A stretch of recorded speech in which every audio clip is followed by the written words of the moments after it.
السلام علیکم ورحمۃ اللہ وبرکاتہ۔ اعوذ باللہ من الشیطان الرجیم، بسم اللہ الرحمن الرحیم، نحمدہ و نصلی علی رسول الکریم وآلہ الطیبین الطاہرین المعصومین۔ 25 محرم الحرام کی مناسبت سے امام زین العابدین علیہ السلام کی شہادت کی تعزیت خاندان رسالت کی بارگاہ میں ہم پیش کرتے ہیں، خصوصاً اپنے زمانے کے امام کی بارگاہ میں تعزیت پیش کرتے ہیں۔ تمام مراجع کرام، علماء عالی مقام اور مومنین ذوی الاحترام کی خدمت میں بھی ہم تعزیت پیش کرتے ہیں۔ ہمارے چوتھے امام زین العابدین علیہ السلام کی ولادت 15 جمادی الاول سن 38 ہجری کو مدینہ منورہ میں ہوئی۔ آپ کے والد حضرت امام حسین علیہ السلام نے اپنے تمام فرزندوں کے نام اپنے والد حضرت علی علیہ السلام کی محبت میں علی اور تمام بیٹیوں کے نام اپنی والدہ حضرت فاطمہ سلام اللہ علیہا کی محبت میں فاطمہ رکھا۔ امام زین العابدین صاحب کی والدہ کا نام جناب شہر بانو تھا، جو ایران کے مشہور شہنشاہ نوشیروان عادل کے خاندان سے تعلق رکھتی تھی۔ امام زین العابدین علیہ السلام 3 اماموں کے زیر سایہ پلے بڑھے۔ عمر کے ابتدائی 2 سال حضرت علی علیہ السلام کی آغوش میں گزارے۔ حضرت علی علیہ السلام کی شہادت کے بعد 10 سال تک اپنے چچا امام حسن علیہ السلام کے زیر سایہ رہے۔ امام حسن علیہ السلام کی شہادت کے بعد آپ نے اپنے والد امام حسین علیہ السلام کے ساتھ زندگی بسر کی۔ 10 محرم سن 61 ہجری کو امام حسین علیہ السلام نے دین بچانے کی خاطر جو عظیم قربانی پیش کی، اس وقت امام زین العابدین علیہ السلام کی عمر مبارک 22-23 سال کے درمیان تھی۔ کربلا پہنچنے کے بعد آپ بیمار ہو گئے۔ اس بیماری میں بھی الہی مصلحت تھی، اس لیے کہ کربلا کے بعد بہت سے مرحلے امام زین العابدین علیہ السلام کو طے کرنے تھے۔ امام زین العابدین علیہ السلام کو اپنی امامت کی ابتدا سے ہی ایسے مصائب برداشت کرنا پڑے کہ جن کو سن کر امام کے چاہنے والے آج بھی خون کے آنسو روتے ہیں۔ امام حسین علیہ السلام کی شہادت کے بعد اہل حرم قیدی بنائے گئے۔ آپ کے گلے میں خاردار طوق، ہاتھوں میں ہتھکڑی، پیروں میں بیڑی ڈال دی گئی۔ قید کر کے کوفہ ابن زیاد کے دربار میں لے جایا گیا، پھر وہاں سے شام میں یزید کے دربار میں لائے گئے۔ تمام راستہ خاندان رسالت کی غیرت دار بیویاں برہنہ سر سفر میں رہیں۔ امام کے لیے اہل حرم کی بے پردگی عظیم مصیبت تھی، جسے یاد کر کے آپ تاعمر روتے رہے۔ امام زین العابدین علیہ السلام کے سامنے ایک کام بہت اہم تھا کہ کسی صورت امام حسین علیہ السلام کی قربانی کو رائیگاں نہ ہونے دیا جائے، تاکہ لوگ حق و باطل میں فرق کر سکیں۔ اس حقیقت کو واضح کرنے کے لیے آپ اور جناب زینب نے کوفہ و شام کے بازاروں اور درباروں میں بے مثال خطبات دیے۔ ان خطبات کی وجہ سے یزید کا کردار لوگوں کے سامنے واضح ہو گیا۔ لوگوں میں بغاوت کے آثار یزید نے دیکھے تو یزید نے اہل حرم کو مجبور ہو کر رہا کر دیا۔ رہائی کے بعد آپ مدینہ تشریف لائے اور زندگی بھر یہی قیام رہا۔ خصوصاً دربار شام میں امام زین العابدین علیہ السلام کا وہ عظیم خطبہ کہ جس کی بنیاد پر یزید ناوقت اذان دلوانے پہ مجبور ہو گیا تھا، وہ خطبہ امام زین العابدین علیہ السلام کا بہت اہم تھا، اس لیے کہ تھوڑی دیر پہلے یزید اسلام کا مذاق اڑا چکا تھا اور یہ کہہ چکا تھا کہ وحی الہی کچھ نہیں، بنی ہاشم نے ایک کھیل کھیلا تھا حکومت اور اقتدار کے لیے۔ گویا رسالت کو اس نے مشکوک بنا دیا تھا کہ رسالت اور وحی کوئی چیز نہیں ہے، بلکہ یہ ایک کھیل، ایک تماشا تھا جو اقتدار کے لیے کھیلا گیا تھا۔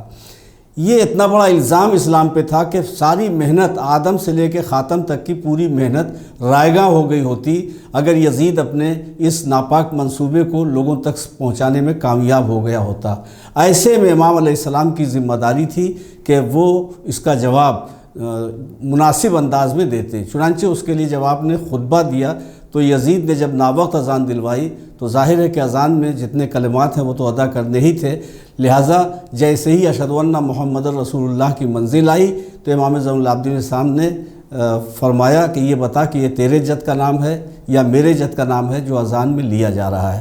مقصد یہ ہے کہ اگر وہی کوئی چیز نہیں تھی، اگر رسالت کوئی چیز نہیں تھی، اگر پیغمبر اسلام صلی اللہ علیہ وسلم کی نبوت ایک کھیل اور ایک تماشا تھی، تو یزید کا مؤذن اذان میں اشہد ان محمد رسول اللہ یعنی محمد اللہ کے رسول ہیں کیوں کہہ رہا ہے؟ تو گویا جو ایک سازش تھی اس سازش کا پردہ چاک ہو گیا، ورنہ یزید کے دربار میں مختلف ممالک کے سفیر، امبیسیڈرز موجود تھے، نمائندے موجود تھے، نامہ نگار موجود تھے، میڈیا کے لوگ موجود تھے، سربراہدہ شخصیتیں موجود تھیں۔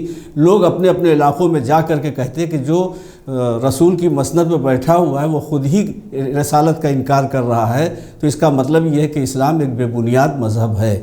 تو امام زین العابدین علیہ السلام نے اپنے اس ایک خطبے کے ذریعے سے بنی امیہ کی شروع سے لے کر کے اب تک کی تمام سازشوں کا قلع منہدم کر دیا۔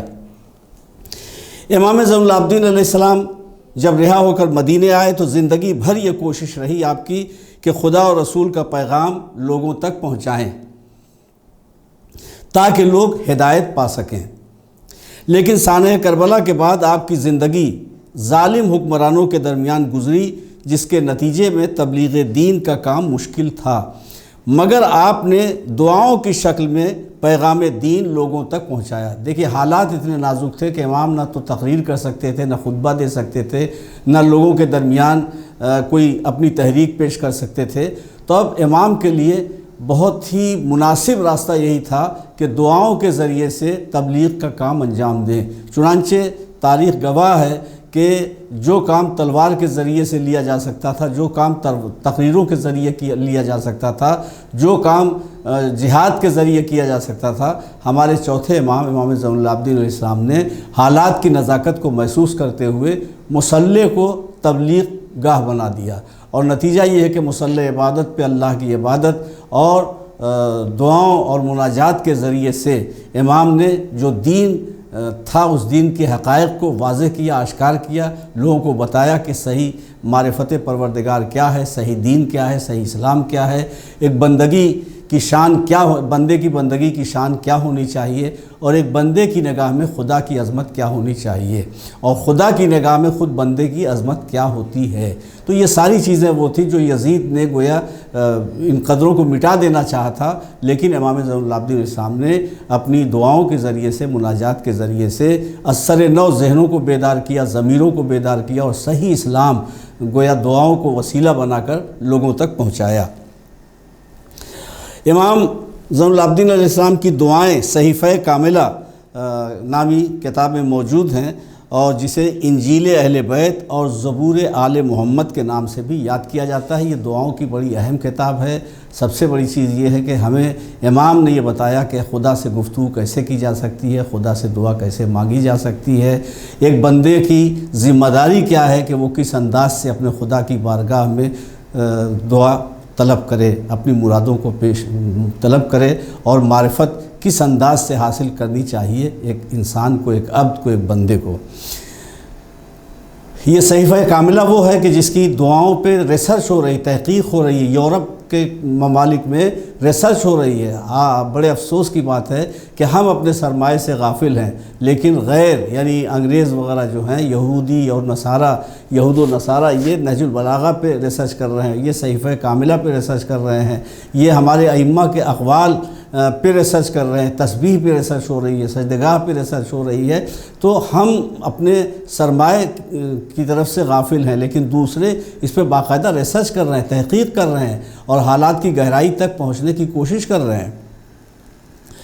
بہرحال پھر بھی جو اہل معرفت ہیں وہ صحیفہ کاملہ کی دعاؤں سے یا ہمارے ائمہ کی پیش کردہ دعاؤں سے فیض حاصل کر رہے ہیں۔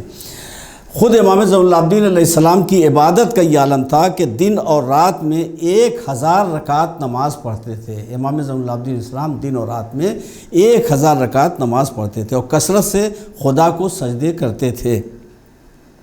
اس لیے لوگ آپ کو زین العابدین اور سید الساجدین کے لقب سے یاد کرنے لگے۔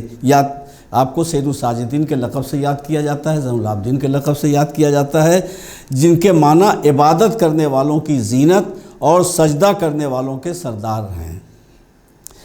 آپ بلند اخلاق کے مالک تھے، رات کی تاریکی میں غریبوں اور محتاجوں تک لباس اور غذا اور ضرورت کے سامان پہنچایا کرتے تھے۔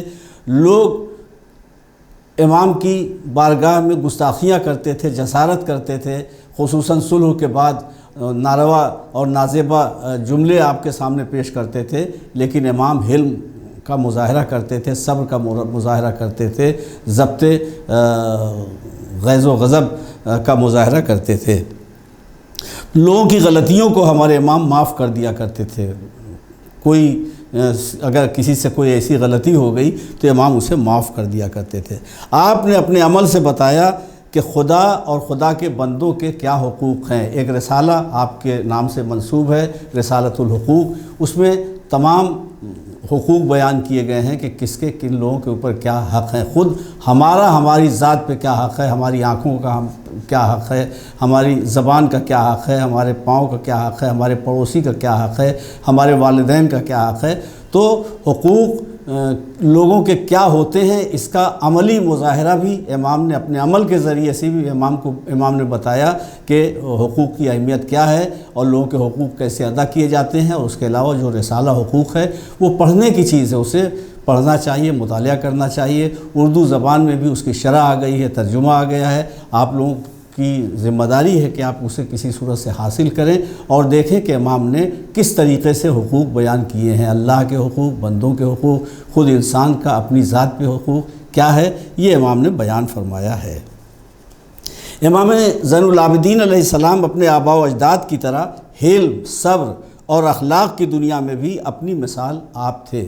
علامہ محمد ابن طلحہ شافعی لکھتے ہیں کہ ایک شخص نے آپ کو برا بھلا کہا۔ آپ نے فرمایا، بھائی میں نے تیرا کچھ بگاڑا نہیں، پھر تو مجھے کیوں برا بھلا کہہ رہا ہے؟ ویسے اگر تو ضرورت مند ہے، کوئی حاجت رکھتا ہے تو بیان کر تاکہ میں تیری حاجت کو پورا کروں۔ امام کے اس اخلاق کریمانہ کو دیکھ کر اور یہ منظر اپنی آنکھوں سے دیکھ کر وہ بہت متاثر ہوا اور شرمندہ ہوا اور آپ کے اخلاق کا کلمہ پڑھنے لگا۔ مطالب الصول صفحہ 247 پر یہ واقعہ موجود ہے۔ علامہ ابن حجر مکی لکھتے ہیں کہ ایک شخص نے آپ کی برائی آپ کے منہ پر کی، آپ نے اس سے بے توجہی برتی۔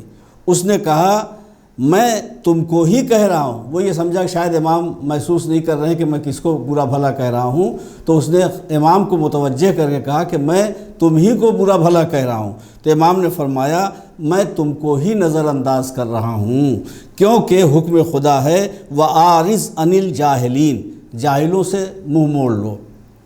سورہ اعراف آیت نمبر 199 ہے، جس کی تلاوت امام ایک جز کی تلاوت فرمائی، صواعق محرقہ صفحہ 120۔ علامہ شبلنجی لکھتے ہیں کہ ایک شخص آپ کی برائی کر رہا تھا۔ بہت مشکل کام ہے کہ کوئی شخص منہ پر برائی کرے اور پھر حلم اور صبر کا مظاہرہ کیا جائے۔ یہ ہمارے ائمہ کا اخلاق ہے۔ رسول خدا صلی اللہ علیہ وسلم اپنی دشمن جو آپ کے اوپر کوڑا کرکٹ پھینکا کرتی تھی، اس ضعیفہ کے بیمار ہونے کے بعد اس کی عیادت کے لیے تشریف لے جاتے ہیں۔ خود مولا کائنات اپنے قاتل عبد الرحمن ابن ملجم کو ویسے ہی شربت پلاتے ہیں جیسا شربت خود امام کو دیا گیا۔ یہ سب ہمارے ائمہ کے اخلاق ہیں، رسول کے اخلاق ہیں، محمد والے محمد علیہ السلام کے اخلاق ہیں، جن کا مطالعہ ہمیں کرنا چاہیے اور جس کا مطالعہ کر کے ہمیں اپنی زندگی کو سجانا اور سنوارنا چاہیے۔ امام حسن علیہ السلام کو ایک شخص برا بھلا کہہ رہا تھا۔ امام نے کہا، بھائی تو مسافر معلوم ہوتا ہے، اگر تجھے پیسوں کی ضرورت ہو تو پیسوں کا انتظام کر دوں، لباس کی ضرورت ہو تو لباس کا انتظام کر دوں، کھانے کی ضرورت ہو تو کھانے کا انتظام کر دوں، رہنے کے لیے جگہ نہ ہو تو رہنے کا انتظام کر دوں۔ امام کے اس کرم کو اور لطف اور مہربانی کو دیکھ کر وہ شخص متاثر ہو گیا اور آخر میں امام کے قدموں پہ گر پڑا اور امام کی عظمت کا کلمہ پڑھ لیا۔ اسی طریقے سے امام حسین علیہ السلام خود دشمنوں کے سامنے آئے اور پوچھتے ہیں کہ یہ بتاؤ کہ میرا جرم کیا ہے، میری خطا کیا ہے، میں نے کیا جرم کیا ہے۔ اور یہی نہیں بلکہ وہ حر جو راستہ روکنے کے لیے آیا تھا، اس حر کو اور حر کے پیاسے لشکر کو امام حسین علیہ السلام نے پانی پلایا ہے۔ تو امام زین العابدین علیہ السلام کا بھی وہی کرم تھا، وہی اخلاق تھا اور زندگی کا وہی رخ تھا۔ چنانچہ روایتیں بتاتی ہیں کہ مدینے میں جب مدینہ اور مکہ کی تباہی آئی ہے اور بعد میں ایک وقت وہ آیا کہ جب دشمن خود مصیبت میں پڑ گئے تو مروان کو کہیں جگہ نہیں مل رہی تھی، پناہ نہیں مل رہی تھی، آخر میں وہ امام کی بارگاہ میں حاضر ہوا اور اپنے بچوں کی دہائی دی کہ ہمارے بچے مصیبت میں گرفتار ہیں، ہم مصیبت میں گرفتار ہیں۔ یہ خیال رہے کہ یہ وہی مروان ہے جو قتل امام حسین علیہ السلام کا ذمہ دار ہے، لیکن امام علیہ السلام نے اس پہ کرم فرمایا اور اس کو پناہ دی اور اس کی پریشانیوں کو دور فرمایا، اور گویا عمل کے ذریعے بتایا کہ جب تم لوگوں نے ہمارے ساتھ ظلم کیا تھا تو ہم تمہارے مہمان تھے، وہ تمہارا سلوک تھا، اور اب جو ہم تمہارے ساتھ سلوک کر رہے ہیں تو تم ہمارے مہمان ہو اور یہ ہماری زندگی ہے۔ تو بہرحال ائمہ کرام کے جیسے سیرت کے پہلو ملتے ہیں اور اخلاق کریمانہ کے جو رخ ملتے ہیں، امام زین العابدین علیہ السلام کی زندگی میں بھی ویسے ہی واقعات پائے جاتے ہیں۔ چنانچہ علامہ شبلنجی لکھتے ہیں کہ ایک شخص آپ کی برائی کر رہا تھا، امام نے فرمایا بھائی جو بات تو نے میرے لیے کہی ہے اگر میں نے ایسے کیا تو خدا مجھے بخشے، اور اگر میں نے ایسا نہیں کیا تو خدا تجھے بخشے۔ کیوں؟ اس لیے کہ تو نے ایک تہمت لگائی ہے، بہتان لگایا ہے، اور تہمت اور بہتان کی سزا بہت سخت ہے اور یہ گناہان کبیرہ میں ہے۔ تو اگر میں نے جو کچھ تو کہہ رہا ہے اگر وہ عیب میرے اندر پایا جاتا ہے تو خدا مجھے بخشے، اور اگر ایسا نہیں ہے بلکہ تو الزام لگا رہا ہے، تہمت اور بہتان تراشی کر رہا ہے، تو پروردگار عالم تجھے بخشے۔ تو یہ امام کا انداز زندگی دیکھ کر کے آخر میں وہ بھی سر جھکا کر شرمندگی کا اظہار کرنے پر مجبور ہو گیا۔ ایک روایت ہے کہ آپ مسجد سے نکل کر چلے تو ایک شخص نے آپ کو سخت اور سست الفاظ میں برا بھلا کہنا شروع کیا۔ آپ نے فرمایا اگر کوئی حاجت رکھتا ہے تو میں پوری کروں، اگر کوئی حاجت ہے تیری تو میں پوری کروں۔ اور ابھی اس سے قبل کہ وہ کچھ کہتا، امام نے فوراً 5000 درہم نکالے اور اس کی خدمت میں پیش کیے اور کہا یہ 5000 درہم لے، اور اپنا کام چلا۔ وہ شرمندہ ہو گیا۔ نور الابصار صفحہ 126 127۔ علامہ طبرسی لکھتے ہیں کہ ایک شخص نے آپ سے بیان کیا کہ فلاں شخص آپ کو گمراہ اور بدعتی کہتا ہے۔ دیکھیے بڑا نازک مرحلہ یہ ہے، اور امام نے کیسے نصیحت کی ہے، کیسے ہم لوگ منتظر رہتے ہیں کہ دوسرے ہمیں کیا کہتے ہیں، اس کی اطلاع لوگ آ کر کے ہمیں دیں، لیکن ایک شخص امام سے کہتا ہے آ کر کے کہ فلاں شخص آپ کو گمراہ اور بدعتی کہہ رہا ہے۔ آپ نے فرمایا، دیکھیے امام نے اپنی ذمہ داری ادا کی، آپ نے فرمایا افسوس ہے کہ تو نے اس کی ہم نشینی اور دوستی کا کوئی خیال نہیں کیا اور اس کی برائی مجھ سے بیان کر دی، دیکھ یہ غیبت ہے، اب ایسا کبھی نہ کرنا۔ امام کی سیرت کے اس پہلو کو نظر میں رکھتے ہوئے اگر کوئی شخص ہمارے سامنے کسی کے عیب بیان کر رہا ہے، کسی کی برائی بیان کر رہا ہے، یا یہ کہہ رہا ہے کہ فلاں شخص آپ کو برا بھلا کہہ رہا تھا، اگر ہم اس کو فوراً ٹوک دیں اور تنبیہ کریں اور ہدایت کریں اور امر بالمعروف اور نہی عن المنکر کا فریضہ ادا کرتے ہوئے ہم کہیں کہ دیکھو یہ غیبت ہے اور خبردار غیبت گناہان کبیرہ میں شامل ہے، اس لیے آئندہ کبھی اس طرح سے غیبت نہ کرنا، تو آہستہ آہستہ خود بخود یہ غیبت کا سلسلہ کم ہو جائے گا۔ لیکن ہم تو خوش ہو کر کے سنتے ہیں، ہمیں تو خود ایک دلچسپی ہوتی ہے، ہمیں مزہ آتا ہے۔ گناہوں میں وقتی لذت ضرور ہے لیکن دائمی سزا گناہوں کی ہے، جسے برداشت کرنا انسان کے لیے ناممکن ہو جائے گا۔ بہرحال تو امام نے فرمایا کہ دیکھو یہ غیبت ہے اور آئندہ ایسا نہ کرنا۔ احتجاج طبرسی صفحہ 304۔ زندگی کے یہ وہ زرعی اور سنہرے اصول ہیں جن پر ہم عمل کر کے اپنی دنیا اور آخرت کو کامیاب بنا سکتے ہیں۔ امام زین العابدین علیہ السلام ظاہر بہت بڑے کارنامے ہیں، بہت عظیم کارنامے ہیں، بڑے نازک وقت پہ دو کام امام نے کیے ہیں مدینے آ کر۔ امام کے گویا ذمے دو فریضے تھے، ایک تو دین کی تبلیغ اور دوسرے امام حسین علیہ السلام کی قربانی کسی صورت سے ضائع نہ ہونے پائے، اور امام حسین علیہ السلام کی قربانی کی تشریح اور وضاحت لوگوں تک پہنچے۔ اس کے لیے امام نے تبلیغ دین کا جو فریضہ تھا وہ مصلی پر بیٹھ کر عبادت اور دعاؤں کی صورت میں ادا کیا، اور جو گویا خون حسین کی نشر و اشاعت کا فریضہ تھا وہ ہمارے امام زین العابدین علیہ السلام نے مسلسل امام حسین علیہ السلام کو پہ گریہ کر کے، امام حسین علیہ السلام کے واقعات کو یاد کر کے، اسیروں کے واقعات کو یاد کر کے، کربلا کے واقعات کو یاد کر کے، درباروں اور بازاروں کے واقعات کو یاد کر کے گویا خود روئے بھی ہیں، اور یہ تمام واقعات امام نے دوسروں تک پہنچایا ہے، ظاہر سی بات ہے کہ جو تفصیلات امام کی زبان سے لوگوں تک پہنچی وہ معتبر ہیں، بعد میں راویوں میں اختلاف ہو جائے، لیکن امام کے ذریعے سے جو باتیں لوگوں تک پہنچی وہ بالکل صحیح حالات ہیں، اور اگر سچ پوچھیے تو واقعۃ کربلا کی صحیح تاریخ ہمیں ائمہ کی سیرت اور کردار کے ذریعے سے ہی معلوم ہوگی۔ ہمارے چوتھے امام زین العابدین علیہ السلام صبر اور سکون کی زندگی، گوشہ نشینی کی زندگی گزار رہے تھے، مگر یہ زندگی بھی دشمنوں کو برداشت نہ ہوئی، اور 25 محرم 95 ہجری میں ولید ابن عبد الملک کے حکم سے امام زین العابدین علیہ السلام کو زہر دے کر شہید کر دیا گیا۔ امام محمد باقر علیہ السلام نے آپ کو غسل و کفن دیا اور جنت البقیع میں امام حسن علیہ السلام کے پہلو میں سپرد لحد کر دیا۔ پروردگار عالم ہم سب کو توفیق عطا فرمائے کہ ہم اپنے ائمہ کرام کی سیرت پر عمل کریں، انہوں نے جو کچھ فرمایا ہے ان اقوال کی اطاعت کریں، اور جو سیرت کے پہلو ہیں ان کی ہم پیروی کریں۔ اس طریقے سے اطاعت اور اتباع کے ذریعے سے دنیا اور آخرت دونوں کو سنواریں اور خوشنودی خدا حاصل کریں، اور آخرت کے خسارے سے، نقصان سے اپنی ذات کو محفوظ کریں۔ خدا حافظ، فی امان اللہ، التماس دعا۔